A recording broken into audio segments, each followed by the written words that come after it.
there, Pops. What time is it? It's Chomp time. It is Chomp time indeed. Hello all. I am Mike. That is Pops. This is the Chomp Time Podcast. This is Season 2, Episode 8. That is Pops, correct. I have dubbed Episode 8 of this season, We've Got a Dude. We do.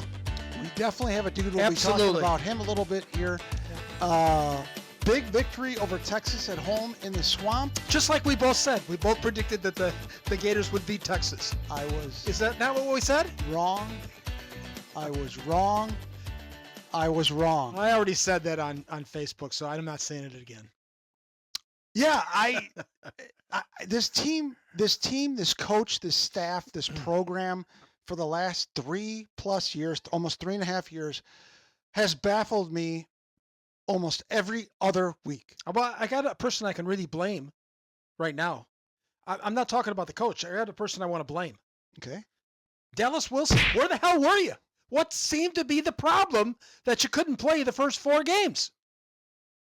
He's got a lower leg injury. They don't really specify. I know. Injuries of Florida, which I'm actually okay with. I've talked to you about this a few times. Yeah. How it's none of our business really. It isn't. But yeah, so here we are. We are headed to Texas A&M and Kyle Field this weekend. We are 2-3, and believe it or not, if we somehow, by a miracle of a greater power that I do not know, Yes. win the rest of our SEC games, we will be in the SEC title game. Win out. That's correct. Is it possible? It is possible. Is it probable? It's probable. What? It's not likely. No, you said it's possible. It's not probable. It's probable, but it's not likely. That's the same thing. Isn't Well, probable and I was likely using the a third one. All right, so so I put the post online. We win the rest of our SEC games, and we're going to be the SEC title game. And I got, 1,500 responses. Keep dreaming. Pass over what you're smoking. I'll take whatever you're drinking. Yeah. In your dreams. If I pick the winning 6 lottery numbers, I'll be a billionaire, which is a better chance than the Gators winning the last 6 games. That probably is correct. Odds-wise. All right, so we're going to do a couple things today, but mostly it's just going to be us talking. Hold on 1 second. Is that vodka? Oh, look, somebody solved the problem of a water bottle with a sealed lid on it. So you were able to unscrew that without any help. I was. Yep. I guess I am not qualified to be the head coach of the University of Florida football team. Yes. I've been told I need to be a little bit more positive, so I'm going to try and do that today, which means that I'm not going to have Mike Strikes Back. However, I do like the pops off. Yeah, we're doing that. I got something. All right, so I got something. So pops will still pop off. I do have a trivia question coming that's related to the NFL, which winds us back to NCAA and Florida in particular. But let's talk a little bit about the game, okay? I mean, to me, this is the first bona fide 5-star player. You spelled that wrong online. Yeah, I know. I did. I saw that afterwards. I said this guy spelled it BONEIFIED. Yeah. Bona fide. I'm like, yeah, that doesn't look right. So I actually went to Google. I'm like, yeah, all right, go ahead.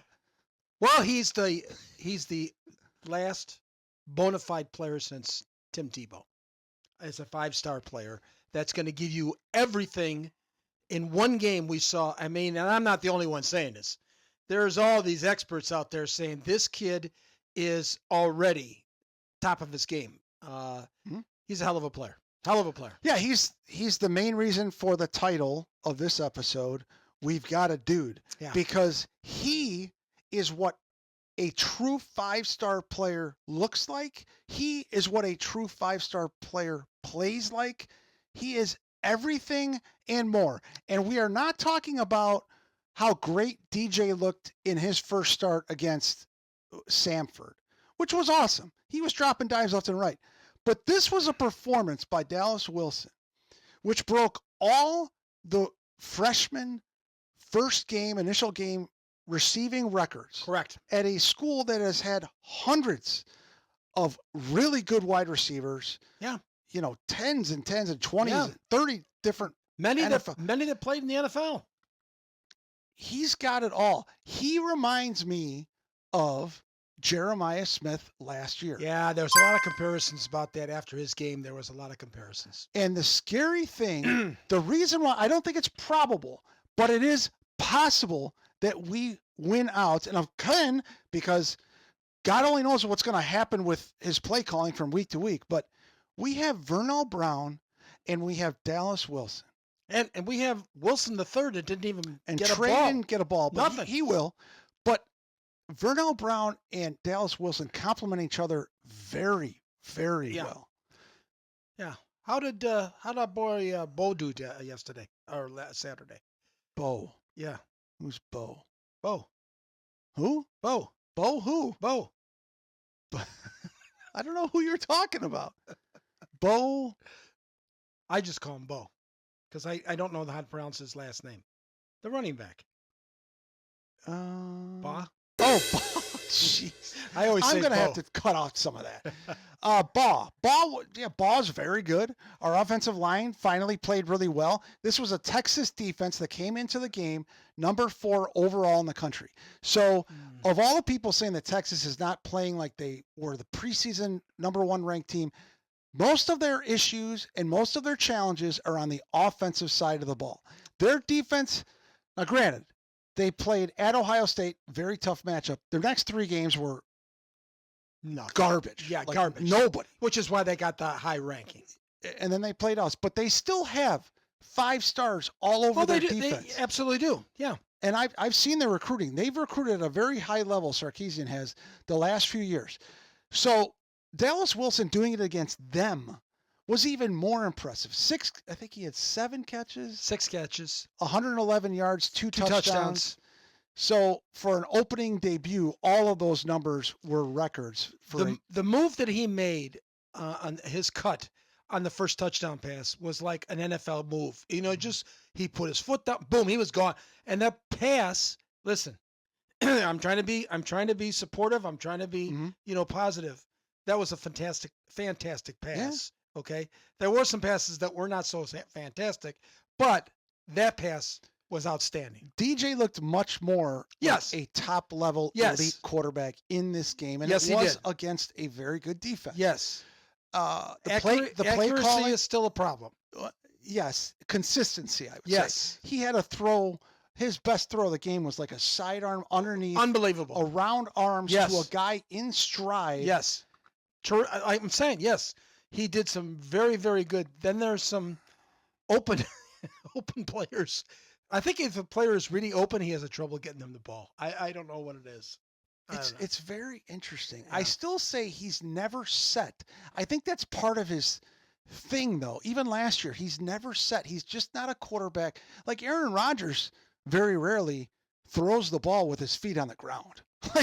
It's weird how that happens, but it never looks like he's aiming where he's throwing. Yeah.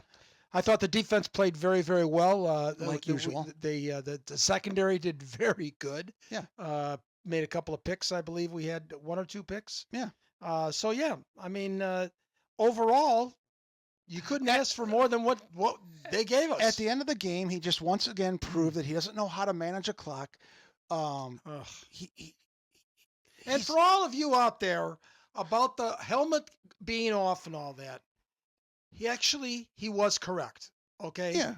Napier. For all the people that say, "Oh my God, he screwed up," no, he did not. It was the announcers that put everybody that is correct in the wrong state of mind because. I mean, I've been a person that looks at Napier and but this one he was correct on. Yeah, 1 out of every 100 is pretty good. Okay, we'll take it. But so he still has a job. Yeah, there is still a path to the SEC title game. Yeah, he has assembled a roster, regardless of how he got it, whether it's Florida itself or the facilities or whatever. They still committed to his program. We have the talent. He said in the game, after the game, this is the team that I thought we had. Yeah. This is the team I've been waiting for, blah, blah, blah. Yeah. Well, that's part of your job to have them ready at the beginning of every season. Now, if we had even lost to LSU and Miami, but it just beaten USF. We're ranked right now, and everything's looking pretty darn good. Everything is on the table with only 2 losses. Yeah, I think that, we always say, and every quote unquote announcer expert, well, this is a must win. That's a must win. Mhm. This is not a must win, but what this is Saturday at Texas A&M is where we're going. Okay, Yeah. if we can win this game, Yeah. we could. I could agree with you that we could probably run, but if we don't win this game, nothing. It's not. We're not running anything. Even after that, we're still have. I just But we don't- have to win this game yeah, coming up. I don't know what to expect from this guy Yeah. and how he coaches. I know our players play their tails off just about every single game. There certainly looks like there's times where they don't look ready to play. So I don't know if that's a lack of hype in the locker room beforehand. They all seem like that, but I just don't understand. I pick them. I am picking the Gators to win 27-26. I think we have a piece that that brings a lot of our stuff together. This Dallas Wilson guy, I don't think it can be overstated enough. What he brought to the table, everyone has to account for him. Well, Trey Wilson will get balls. Well, Burnell Brown, you can't double cover him. Well, here's the thing. It's always take somebody out of the picture, and if they take Dallas out of the picture, which they might pick him. We have, like you just said, we have Burnell Brown, we got Trey Wilson, we got a lot of other guys that can come in and shore it up and make it happen. You just can't take one of our receivers out and expect, with Dallas Wilson now, and expect that, oh, we'll shut you down. You're not shutting us down. All right, and Baugh, your boy Baugh, he's as solid as they come in the backfield. If our offensive line, please. Well, he was running with a little extra energy Saturday, and you could tell the way his physical features while he was after he got hit, and he would just kind of stand up and just kind of grind and say, "Okay, come on, hit me again. Give me the ball, feed me, feed me." Yeah, Ball. We have the horses. We have the talent. Yeah. Just like we all thought at the beginning of the year, you just got to play. Now, having said all that, there is a huge swath, SWATH, of the country, college football fans, that believe that Texas is not a very good football team, and that we beat. Yeah, they were number 9. Yeah, I think they dropped all the way out, Pops. But here's the thing: we've talked about this. Mm-hmm. These rankings this early, and it's still early. People, there's 5 games in. It's still early. Some of these rankings are going on tradition and all this other stuff. They had a tough first game, but they had 3 cupcakes, and the 3 cupcakes that they beat. Mm-hmm. Okay, I mean, come on. I mean, Arch Manning, he's a hell of a quarterback. He's a good quarterback. But usually, not always. Yeah, usually. Not always, but he's a good quarterback. He's going to be playing on Sundays. I mean, sure. He's not everything in a slice of in a bag of chips. I'll tell you that. Yet. Yeah, he might be, but he showed signs. He showed signs, and he can run. Yeah, the man can run. He can. He's unlike any other Mannings before him in that he's got some legs. As it turns out, only Eli of the Manning family has beaten the Gators. Did he beat them in Florida? Yes. He did. He beat them twice. Once there and once back. Yep, in Oxford and once in. Yeah. Well, yes, the true measure of this team and this season comes at Texas A&M. Absolutely. This is it. If we win this game, it's looking pretty rosy at this point. It's full speed ahead because we got Mississippi State after that. Then we have a bye week to see if we can get some people. Georgia, Ole Miss, and Tennessee. And Florida State. But I mean, if you beat Texas at home, if you beat Texas A&M on the road, we can beat anybody. You should, in your mind, think that we can beat anybody. So there's a lot of experts out there that think that Texas A&M is one of the best 2-3 teams in the country. No doubt about it. And they're favored by 7.5 points. They should be. Kyle Field is one of the 100,000 people, toughest places to play. Yeah. So I once again find myself, Pops, very excited about this game. Yeah. Every season there's like a game that I can't wait for with this Napier character. And it was last year, it was A&M. Yeah. And we threw up an absolute clunker. Now, so I'm excited for this game. It's 7:00 at night game. Yeah. So On our favorite network. don't even start there. All right. So let's go into Pops Off. This is where Pops can say anything he wants about anybody. He's got 30 seconds. You have to keep it in your head. I'm going to keep it in my head. You have 30 seconds to pop off about whatever you want. And let's put up the thing, Mike. Future Mike, throw it up there. Good. Yeah, we got a little bit of music maybe. Sure. And then put up the timer. Very good.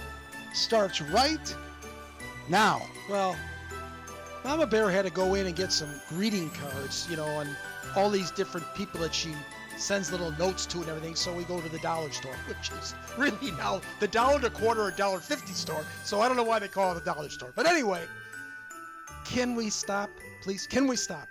I walk in, there's 2 displays of Christmas shit. Can we stop? I mean, we haven't gotten to Halloween yet. We're still 3 weeks out from Halloween. Then we have Thanksgiving, and then we have Christmas. But no, I walk into the dollar store, and there's all this shit. Time. He went over a little bit. Yeah, so you are obviously not in the Christmas Yuletide mood quite yet. Not the 6th of October, no. No, so. Are the Christmas songs on yet? I haven't heard any. Oh, God. All right. Well, that was an interesting one. Thank you. I didn't You didn't see that one coming, did you? No, I didn't because Okay. you were kind of going slow, and I'm counting, and Yeah. it was all right. I had to lead into it a little bit, All right. Well, let's go right into Chomp trivia time. Yeah. Throw up the thing. Give me some trivia music. All right. Pops, I have a question for you. Yeah. And it relates to the NFL. What's my record in trivia? I don't know. I think I'm 1-1. I'm not keeping track. I think I'm 1-1. I'm not keeping track. Yeah. I don't think anybody's keeping track. All right. So the question is. Yeah. I'm going to start it off with some stats for you. Yeah. The record for receiving yards in a year for an NFL receiver is 1,964 by. What would that be? Did he play in Minnesota? No, you're wrong. Calvin Johnson. Elvis. Calvin Johnson, Megatron, has the record for most receiving yards in a year by a wide receiver. Detroit. Number 2 is Cooper Kupp. And Cooper Kupp has I think it was 1,946. Just wait. My question's coming. Just wait. Is this the same Cooper Kupp that you didn't want on your fantasy wait. football team? Now, Puka Nacua Oh, Puka. is having quite a year. Yeah. And through Another guy didn't want on the team. 5 games, he is on pace to go over 2,000 yards and break that record. Yeah. Now, Calvin Johnson, Cooper Kupp, Puka Nacua. My trivia question for you is this. What do all those 3 have in common? What one thing do they all have in common? They went to the same university. No. Megatron, Cooper Kupp, Puka Nacua. I'll give you one more guess. I don't know. I'll give you a hint. Bulldogs. They're from Georgia? Still nothing. Matt Stafford was the quarterback for all of them. Oh. Matthew Stafford was the quarterback for all of them. And for years, you said. Well, not for their whole career. Oh, Well- you mean in college? No, I'm talking about. Oh my God, Because Cooper Kupp is in a different team right now. Cooper Kupp in 2022, I believe it was 1,946 yards. Oh, His quarterback was the Stafford. year that they had that Yes. record. All right. Calvin Johnson, Well, you didn't 1,900. explain it that way. Okay. This is a disaster. So, yeah, you've never really liked Matt Stafford, partly because he went to Georgia. You thought he got a bunch of garbage stats with Detroit. Okay, well, here's the thing He's a winner. here's the thing about Stafford, and I said it for every time we had this argument about Stafford. I said he's not a winner. He hasn't ever won the big game, and then he did. Yeah, Then he did. he is a winner. He had to be traded to get to the team to win, but then now What's interesting is that trade, for the most part, helped both franchises. The Rams went all in Yeah, to get the quarterback that their head coach wanted to win the Super Bowl Yes. either that year or the year after, Yes. which they did, but they mortgaged their future for it. Detroit used all those picks. Yeah. They made Jared Goff their quarterback. He's become a star, and they are now on the verge of being, I think they're going to win the Super Bowl this year. well, I'll tell you something. After last week, with all the undefeateds going down, anything can happen this year. To me, there's not a super team out there that has been in the past. Kansas City is definitely not the same Kansas City No. that they have been in the past. No, Um, thank God. so there's a lot of teams out there that can vie to win that Super Bowl. So I agree with you. You know, Detroit has just got as good a chance as anybody else. Yeah, the Ravens are struggling. The Packers looked really good for a while. Yeah. Dallas, I guess, is looking okay, but it's Well, it comes down to one thing. It always comes down to one thing. Can you keep your team healthy? And last year, Detroit had a problem at the end of the year. They had like 5 or 6 starters out, and most of them were on defense. They were hanging by a thread. and I think they are again this year on the defensive side of the ball. They're not season-ending injuries, but they're kind of a patchwork secondary right now. But their Yeah. offense, Pops, I did not think that they would be as seamless with their offense, losing their all-pro center at age 29. He retired, Ragnow or Frank or something. Yeah. And losing their offensive coordinator to be our head coach at At the Chicago. Bears, yeah. They have Well, I mean, two really good running You got backs. Gibbs, which is a terrific draft pick. Yeah. But then you sign Montgomery from Yeah. the Bears as a free agent. I mean, what a complimentary player. I mean, both of them together are ridiculous. It's, And- to me, the best backfield in the NFL. Yeah, and Amon-Ra St. Brown is top 5 receiver. Yeah. Then you have Jamison Williams, who is completely healthy from his knee blowout at Alabama. He's a speedster. They got a tight end over there, don't they? Sam Laporta. Yeah, I think he's pretty good. I mean, Yeah. they have Penny Sewell, I believe, is one of the best offensive tackles in Yeah. the league. They can outscore people. Yeah. So that was our NFL portion of the show. Yeah. So, yeah, I didn't realize that all 3 received the ball from Mr. Stafford. So, Yeah, I could have worded it better, but then again, I could word lots of things better. Pops, this is pretty much it. We've got a really good player, he's going to be a first-round pick. I don't want to start with is he going to stay, is he going to go? He's going to be with us the Well, whole season. Now, yeah. he looked healthy. Yeah. He wasn't, Yeah. he is going to be with us the rest of the season. Yeah, and then we see what happens. And as far as goes, I'll give you this. I wasn't expecting us to beat Texas. I just wasn't, based on the fact of the play calling and everything else that's been going on. The previous game, we were over 13 on third downs. Yeah. I mean, there was nothing positive No. to tell me No. that we could beat Texas.